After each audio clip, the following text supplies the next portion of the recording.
So welcome everyone to the Parent Academy to go this evening. Where's the money? It is being presented by Cassandra Hudson from Faith in Motion Consulting Company.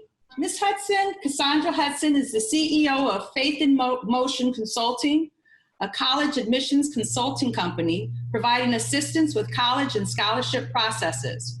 Her passion for higher learning and belief in empowering students to live to their fullest potential, regardless of their background, are few reasons she started her company. Ms. Hudson is also currently employed with the Department of Defense as the logistics director.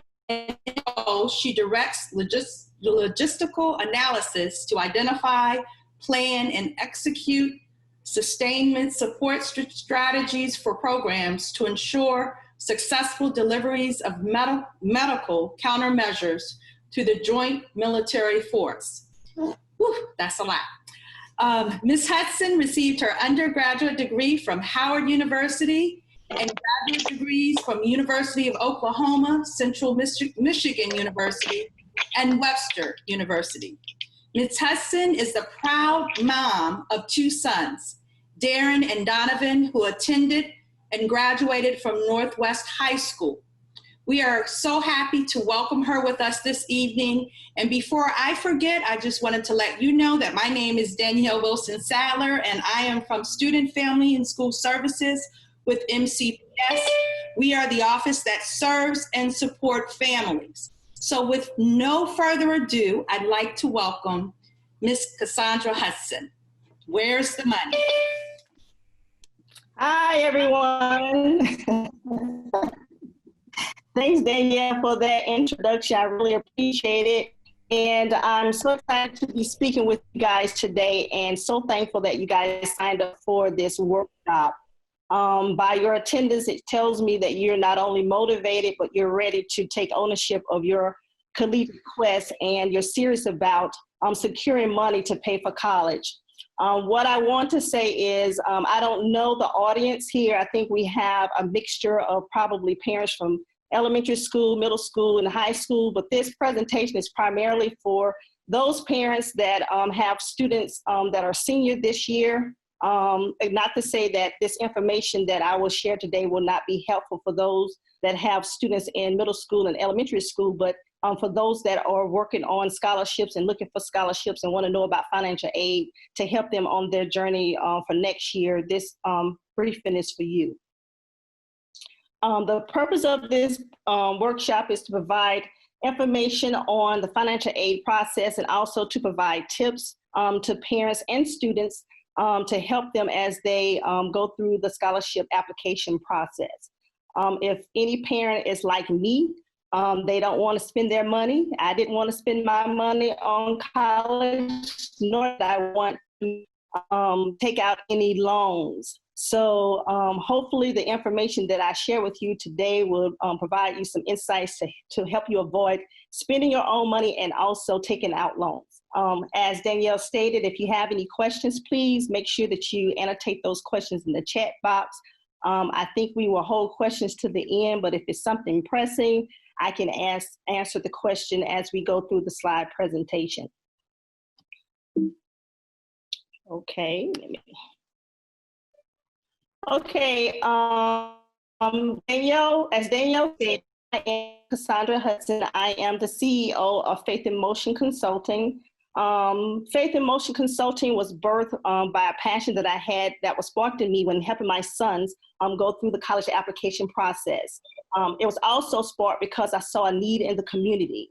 What I realized is that there are a lot of students and a lot of parents that didn't know where to start when it came to navigating college admissions process. And for that reason, a lot of students, especially students of color, missed out on opportunities to go to college and also opportunities to secure scholarships for college.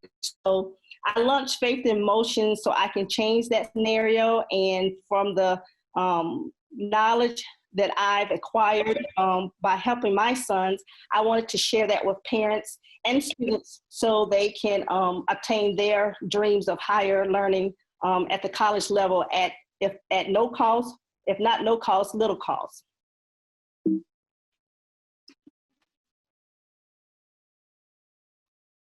Just to say, to be launching my company, and again, I guess I've mentioned that I just launched the company last summer. With the information that I've learned going through the process with my older son, I had decided to host a college application party for my youngest son and his friends.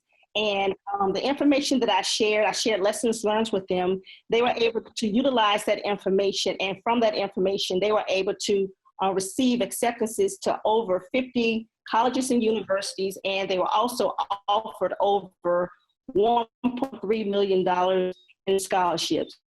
Even though the numbers of students were very small, I think the impact was very massive. And students are today in college either not paying anything for school or paying minimal. So I'm very grateful for that.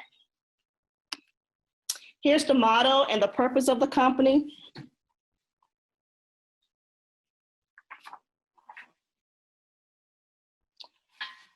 Okay, I believe that it's never too early to start planning for college, especially when it comes to finances and financial aid.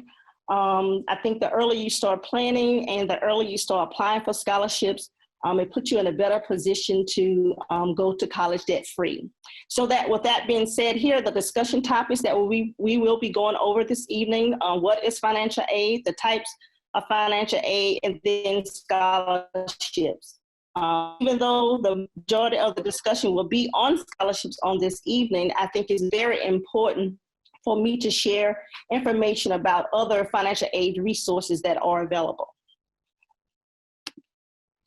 So, what is financial aid? Financial aid is funds that help pay for college.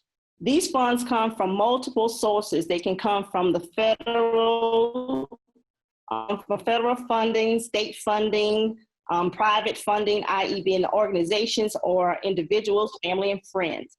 I will say, in order to receive federal aid funding, a completed free application for federal student aid, which is a FAFSA, I'm sure most of you guys have heard of that, that is required to receive federal funding. A lot of parents are under the impression that they probably make too much money, so because they make too much money, they don't fill out a FAFSA. But I beg to differ. In order for you, again, as I stated, in order for you to receive federal aid, you have federal funding, i.e. it being grants or loans or scholarships. A FAFSA needs to be completed. A FAFSA is an online application that captures a family income and assets and is used by colleges and universities to determine eligibility for aid, and it's based on the expected family contribution. To complete a FAFSA, you must be a U.S. citizen or a permanent resident with a green card. If you are male, you need to also register for the Selective Service. On the FAFSA application, there is an opportunity for male students to fill out that registration on the FAFSA application. You can go to studentaid.gov and complete the application. The application opens October the 1st of every year, which will be this Thursday. And again, this is for those seniors right now that will be going into college next year. So you want to be on top of it and complete the application for the FAFSA. I will say that Montgomery College will be hosting a FAFSA workshop on this Saturday, I believe October the 3rd. So if you need any assistance in regards to filling out the application, I highly, highly recommend that you go to their website and that you register for that FAFSA workshop. Again, in completing the FAFSA, make sure you do it as early as possible. As I always say, the early bird catches the worm. So you want to make sure that you fill out that application as soon as possible. For those students that are not U.S. citizen, you have an opportunity to receive state aid via the Maryland State Financial Aid Application, which is the MAFA. And it's for those students, high school seniors, that are dependents of undocumented immigrants that qualifies for in-state tuition. You can find that application on the Maryland Higher Education Commission website and apply there. The takeaway here is that students can only complete either the FAFSA or the MAFA based on their eligibility. You can't do both. Again, if you're a U.S. citizen, you apply for the FAFSA. If you are an undocumented resident, you apply via the Maryland State Financial Aid application.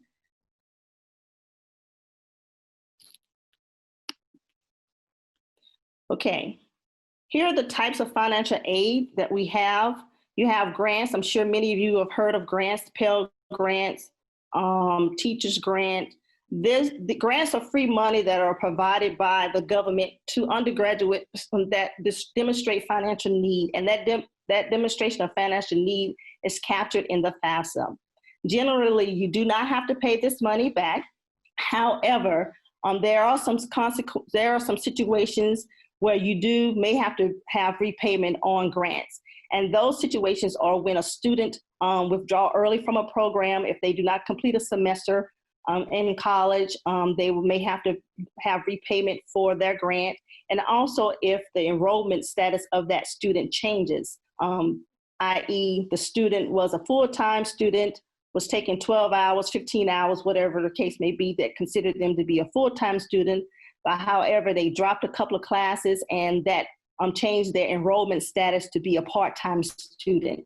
So with that, they have the possibility of repayment for the overage in payment from going from full-time to a part-time student.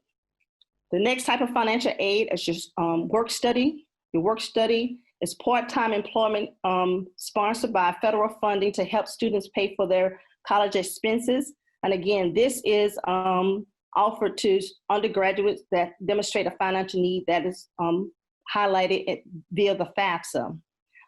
When you apply for your FAFSA, you have an opportunity to check on the work study option. I highly recommend it.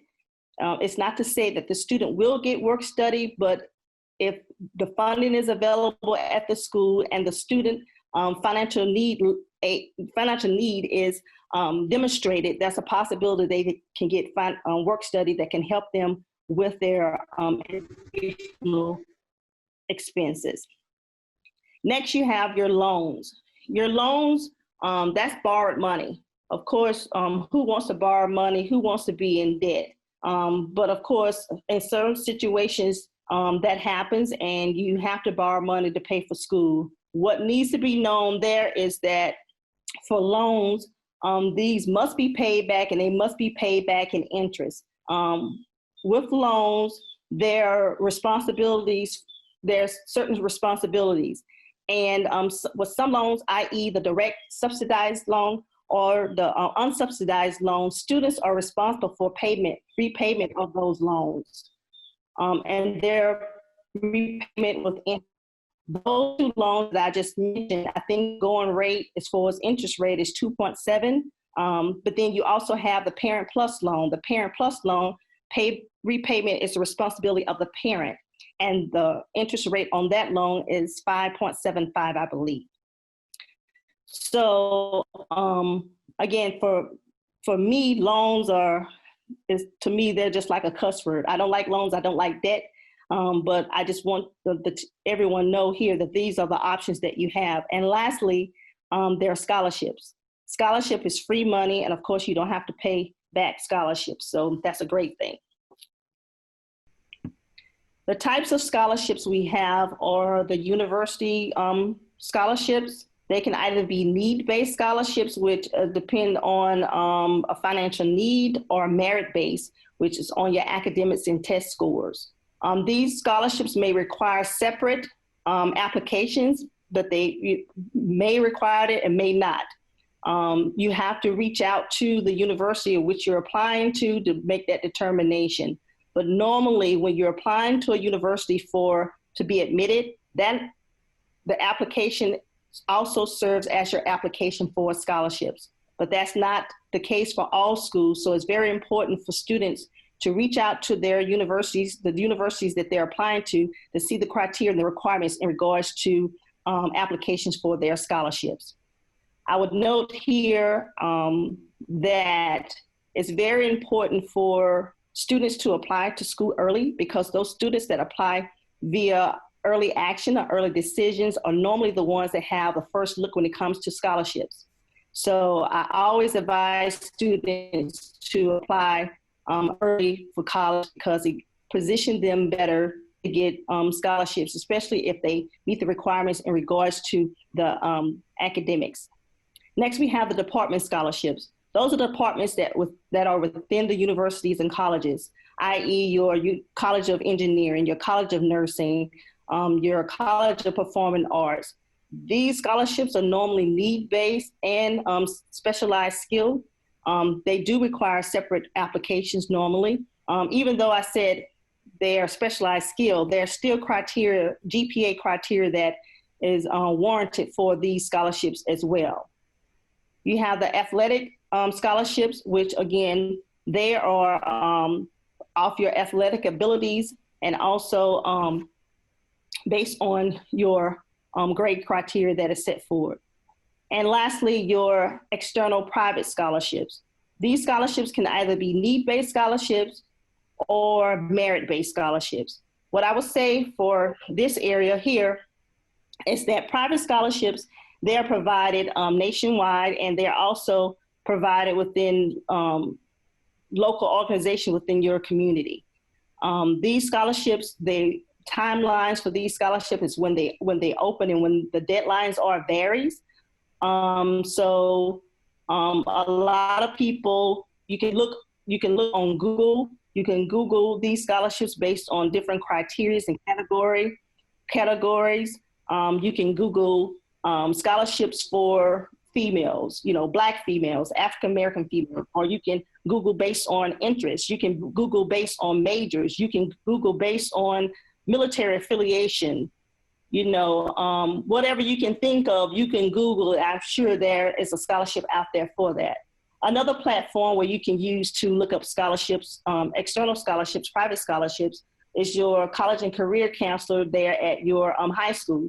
They have, I know for Northwest, Miss Davis, she has been great as far as posting scholarships on the website weekly. Sometimes she also sent out emails directly to parents for last minute scholarships that were not posted on her website. I use that a lot for my sons. Also, you can look at your employer. If you're a federal employee, they do have the Federal Employee Education Assistant scholarship that is out there. They open that every year. That scholarship ranges from $1,000 to $5,000. I've applied every year. Unfortunately, I haven't gotten that scholarship, but it's out there. You can look at your local banks, i.e. your credit unions. They have opportunities for scholarships as well. So it's a lot of scholarships out there, a lot of platforms for scholarships. The main thing is you want to make sure you avoid any type of scams, because there are scams out there. If someone is asking you for, your social security number or payment to find scholarships for you, no, you don't want to deal with that, because it's a scam. I highly advise that you sign up for scholarship databases, i.e. it can be fastweb.com or niche.com or scholarship.com. These platforms allow you to establish a profile with them, and based on your profile, they will match scholarships to you, to your student, and they will just automatically send it to your email on a daily basis. You can review those scholarships to see if you're eligible for those scholarships, and you apply.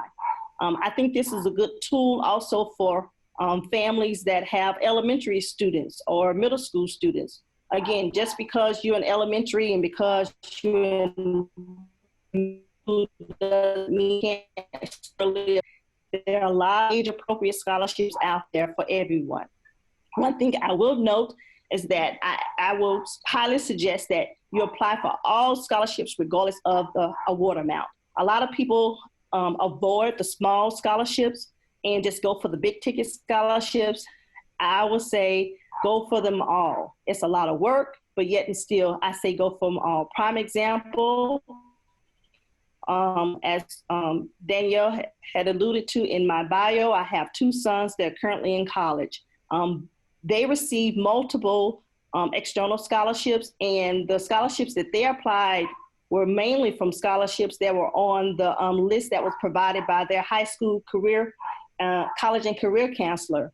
My oldest son was able to get up to $6,000 in small multiple scholarships, and my youngest son was able to get up to $15,000. So like I said, never underestimate those small award scholarships because those things add up. Scholarship eligibility criteria. These are criteria for scholarship packets. It's not all-inclusive, but however, these are some things that are the scholarship packets or requirements of scholarship packets. The first is acceptance to college and university.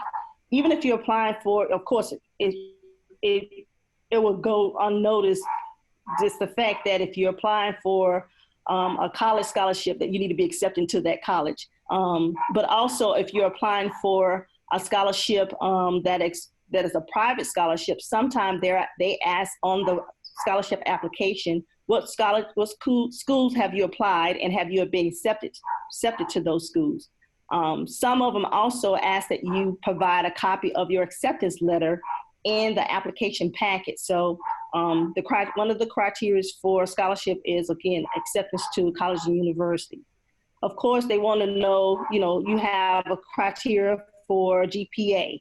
That is specified on the application as to what GPAs they're looking for. Some scholarships also want to know your test scores. There's a criteria for test scores that can be highlighted on the application. For those that are need-based scholarships, you will have to provide demonstration of financial need. And normally in demonstrating that, you can provide a copy of your student aid report. And that student aid report is what you normally receive once you've completed your FAFSA. The FAFSA will generate this report, and you can share that report and have that a part of your application packet if it's called for. Lastly, community service. The good thing is with Montgomery County Public Schools, all the students, in order for them to graduate, they have a requirement for a 75-hour community service. So especially your community scholarships, they want to know what have you contributed to the community, what have you given back to the community, and you can highlight that on your application as well. For the scholarship application process, you've researched the scholarship, you've located the scholarships that you want to apply. The first thing I ask that you do is that you thoroughly read and follow the directions noted on the application. That's very, very important. Before you do anything, make sure you thoroughly read and follow the directions noted on the application. Note the eligibility that is called for on that application. It could be, because the application could be asking for a male applicant. It can be asking for a female applicant. It can be asking for a minority applicant. So you need to be very familiar and know the eligibility of the application. Also, you need to know the requirements for the application. Do you have to have a transcript? Do you have to have a letter of recommendation? Do you need to have a headshot?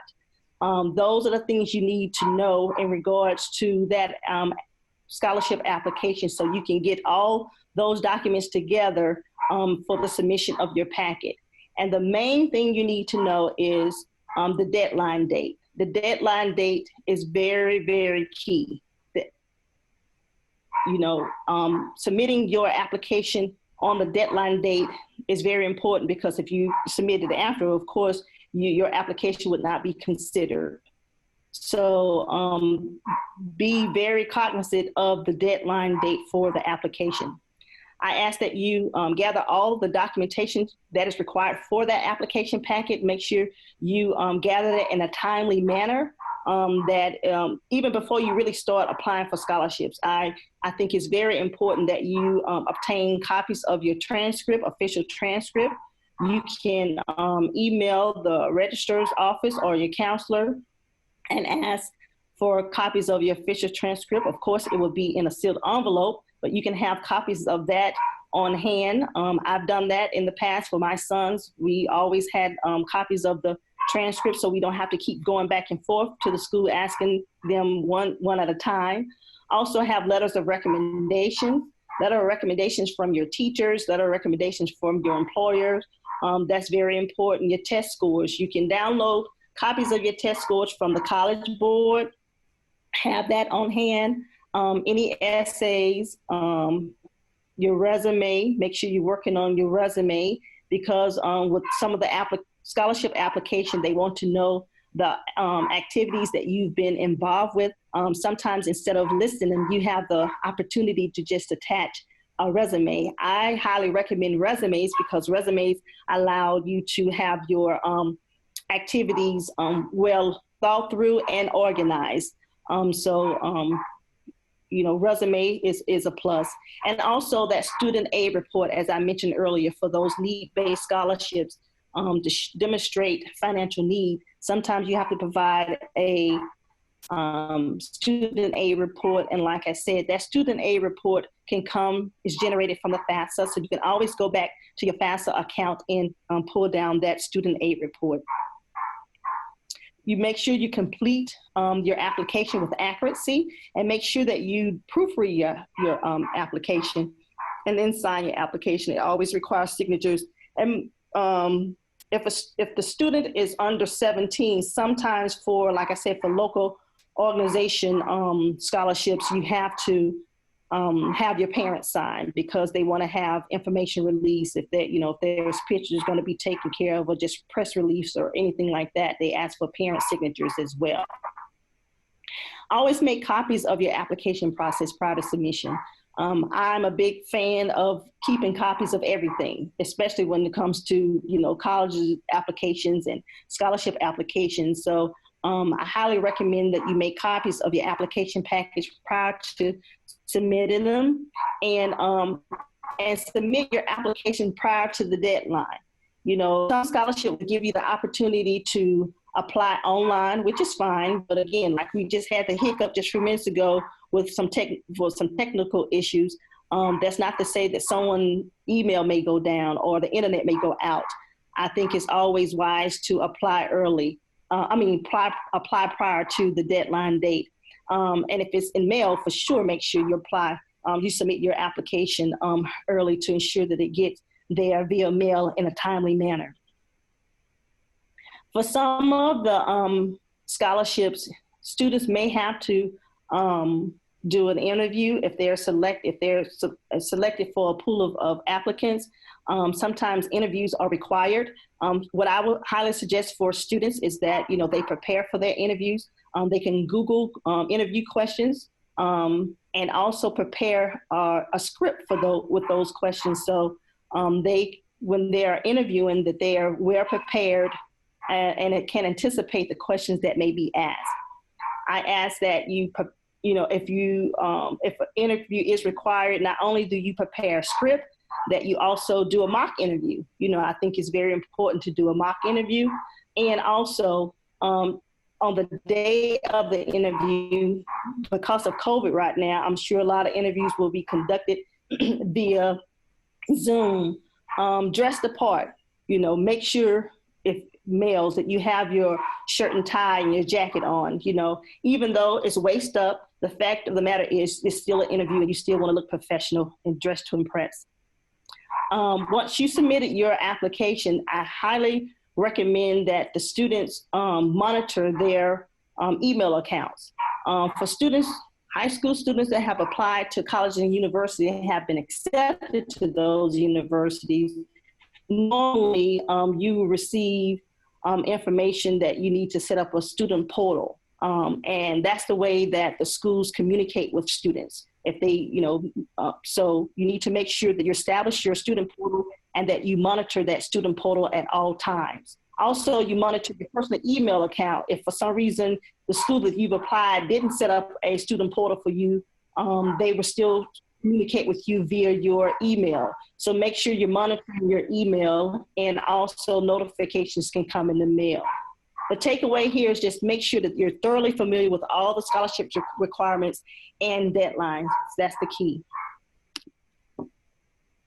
Scholarship notifications and actions. Like I said earlier, notifications come off in various ways. Portal, it can come via your personal email or via mail. It's very, very important. I can't stress this enough that students make sure that you please check your email account and daily, not every other day, not once a month. You need to check it daily, especially for seniors. This is for seniors. You need to check it because you never know what communications that especially for colleges, universities, what communications they have and they're waiting for you. Prime example, my oldest son, he had this top school that he wanted to go to. He got accepted into the school, and he just focused on that school, even though he applied for 8 other schools.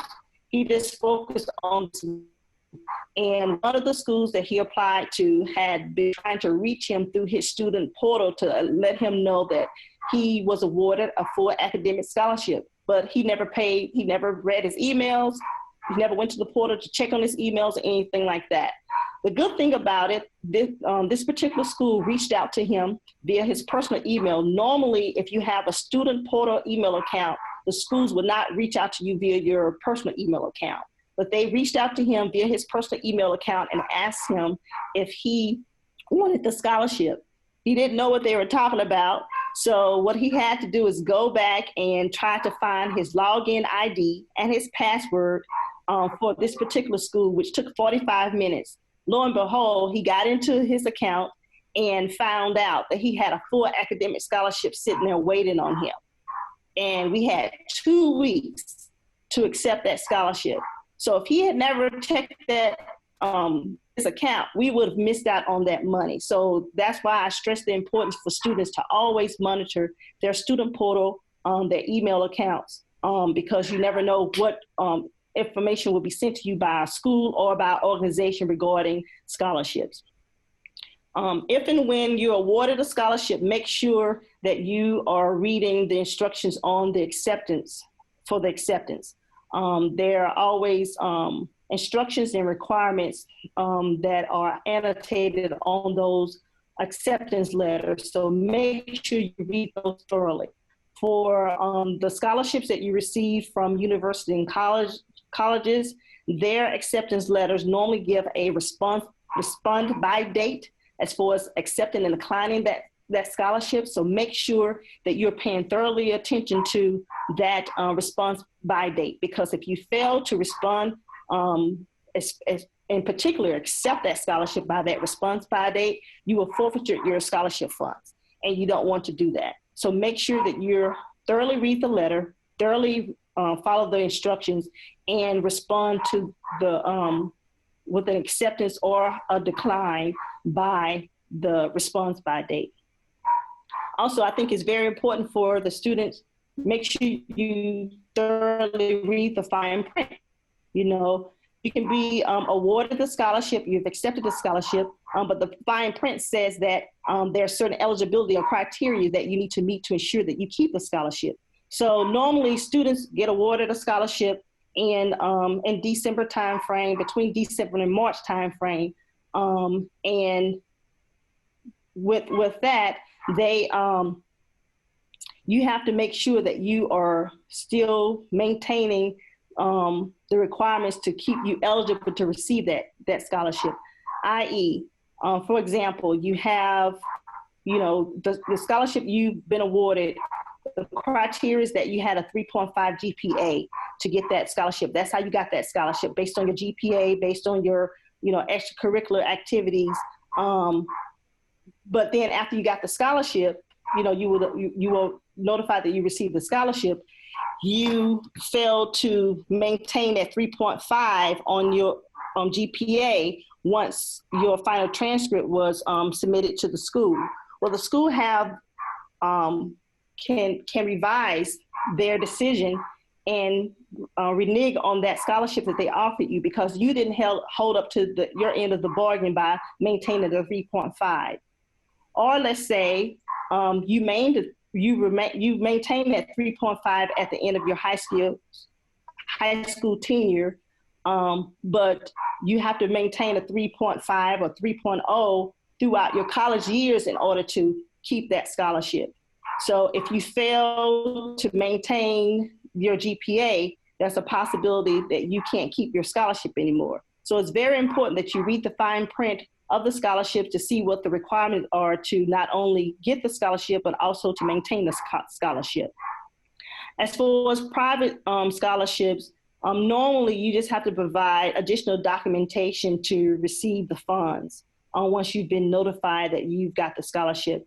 Normally those documentations are proof of enrollment or some type of student ID, a copy of a student ID or course schedule. And that's not for all private scholarships, but for some private scholarships, in order for you to receive the funds, they want to ensure that you are enrolled in school somewhere. And for some, especially your local organization, one of the requirements is also to attend an awards ceremony. I think that's not asking too much for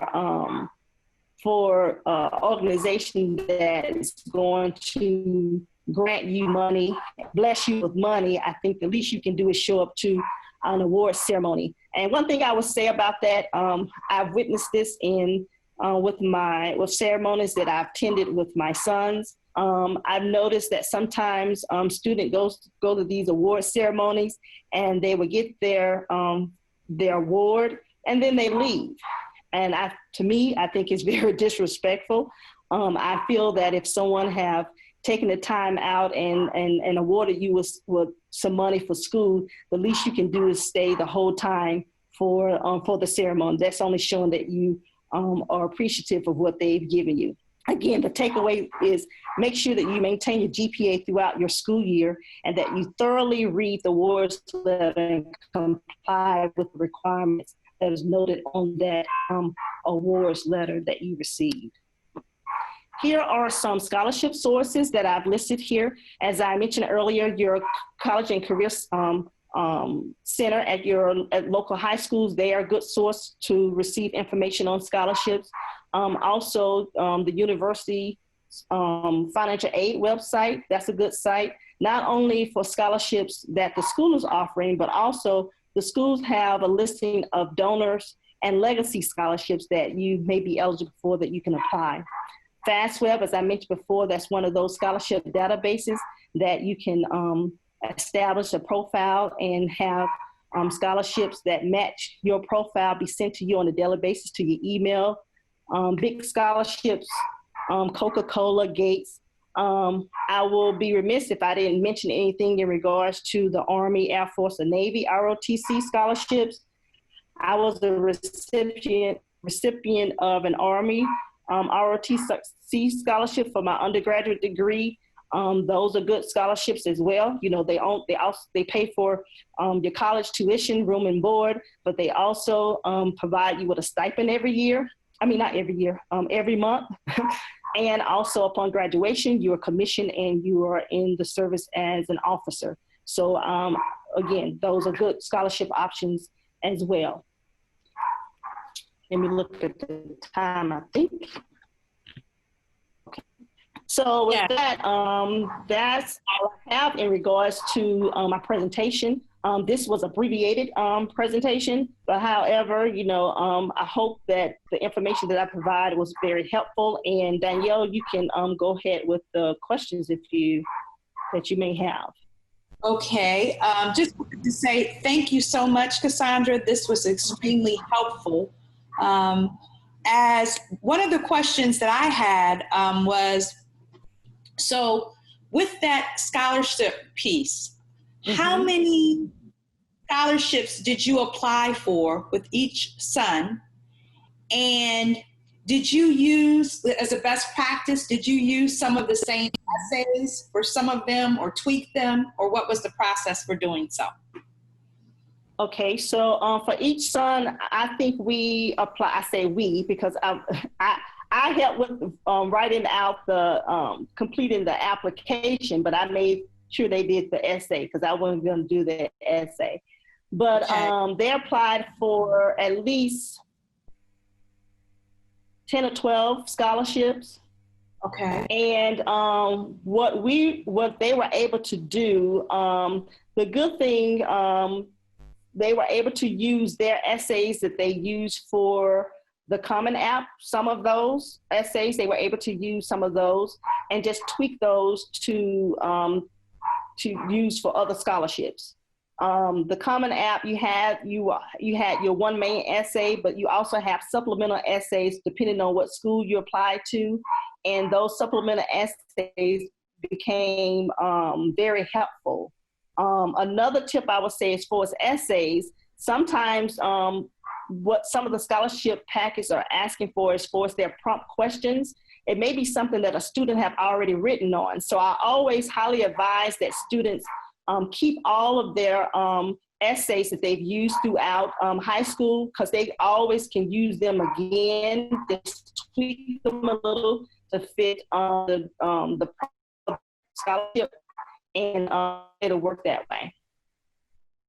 Another question we have, Cassandra, is should we start applying for scholarships junior year? Yes. Yes. Like I said, there are age-appropriate scholarships that you can Google, but also, like I said, FastWeb is also a good scholarship database.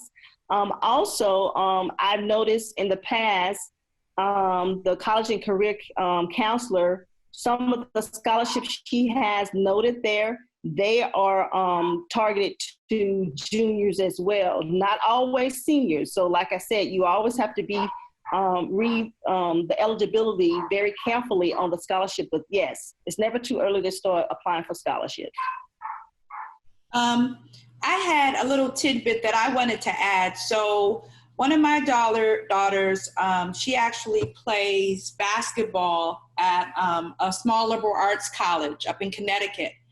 And a friend shared with me that, once the school gives her scholarship award, she received a merit scholarship award. If you find that you need more or it's not sufficient, it's okay to write a letter to the financial aid office. And I wrote a letter. I explained our situation and circumstances, and I was very candid, transparent, and it worked. So that's my little tidbit. If in fact you receive scholarship money and you from the school directly and you feel like it's not enough, it's okay. Just I know I was very congenial and kind and thankful and transparent in my letter, but that worked. Just wanted to share that with everyone. Yes, for sure. Are there any other questions? Does anybody else have questions that they'd like to ask of Cassandra rather than write it in the chat? Would you like to ask her a question?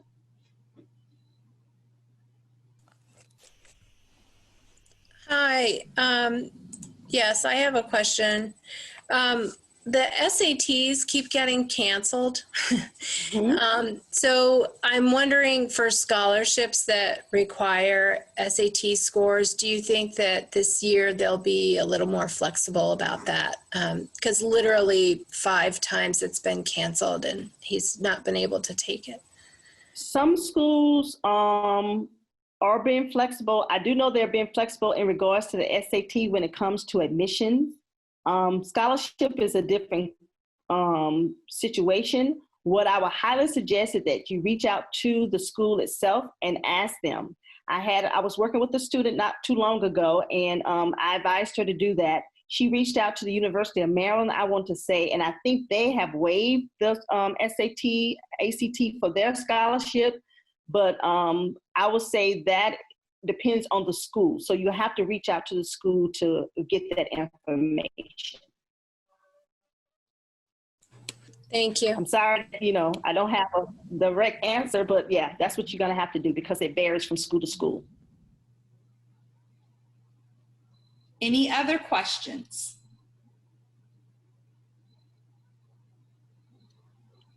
Don't be shy.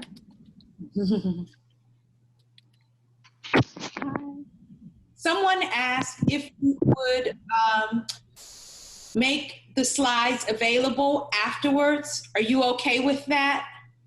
Yeah, that's fine. Okay. Can you So hear what, me? you can go ahead. Sure. So I was just wondering, what's the first step to starting like an application? Oh, that's a long discussion. Oh, okay. Okay, so at least can I know like No, when that's fine. No, but I will answer. Just FYI, just want everyone to know, August 1st of every year, the Common application opens. The Common application opens and also the Coalition application opens. So I highly advise students, especially your seniors, that you want to get an early start in applying for school. I would say the month of August, have the applications done by the end of August. That's just where I stand on that. Like I said earlier, the earlier you get your application in, the better you position yourself in regards to consideration for scholarship. But for one reason, I say do it in the month of August, especially for seniors. When you're entering your senior year, what you don't want to do is trying to work on application essays, and also trying to start your senior year and work on your coursework. You don't want to do those together. You want to have that done prior to school starting. So I highly recommend that student start applying for colleges when the application opened in August.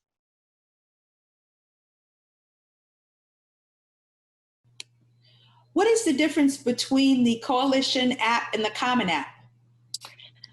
It's really no difference with the exception to the fact that the Common app have more schools that is in their network.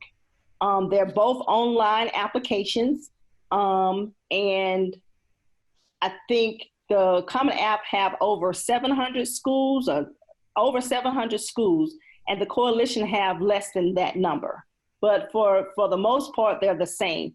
You must remember that not all schools use those platforms for their applications. So it's always very important for you to go to the website of the school that you're interested in to see if they are part of the Coalition or Common app platform. You need to check that. Okay. And I think one of our parents or students is asking for the application for the FAFSA. I'm not sure if they're asking where we can get the FAFSA to apply to actually, the FAFSA application, where do they go to get it? Or if it's eligible for citizens. I'm not sure what the question was. Maria, are you okay with asking that question out loud?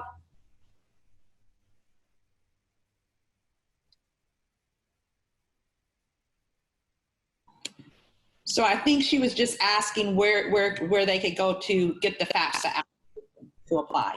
You go to studentaid.gov, and that's where you will find the FAFSA. And like I said, Montgomery College will be hosting a workshop this Saturday. So if you need assistance with the FAFSA, I would highly suggest that you go register for that workshop. Thank you, Cassandra. This was really extremely helpful for all of our families. We really appreciate you taking the time to come and share this helpful information. We'd ask now if our families, what I have done is I've shared in the chat our feedback form, and we're always wanting to know how we can do better. And so if you look up, it says, it's in the chat, and I'll share it again as well. It's basically a feedback form for everybody to complete, so that if in fact, and I'll share it with everybody one more time just so you have it, so that we can, basically, if we need to tweak something, or if you have some ideas for more workshops, certainly we've asked that you complete it for us. Also, just wanted to let you know that if you'd like to come to more workshops and join us for more workshops, please join us at www.mcpsparentacademy.org. And what I will do is I will send out the slides. What we can do is I'll just go ahead and, if you would, Cassandra, could you take a, let me see, go ahead and make a copy of the link, because it's Google Slides, and put it in the chat. Or if we can't. I can, if you have the email addresses, I can send it out to everyone that is on tonight. That's not a problem. So we can do it that way.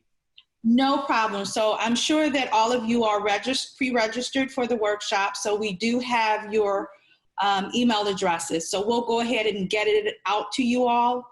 Once again, we would like to just say thank you, our parents, thank you, our students, for joining us for the Parent Academy to Go this evening. We hope this information was helpful, and we ask that you join us again. Have a wonderful evening, everyone.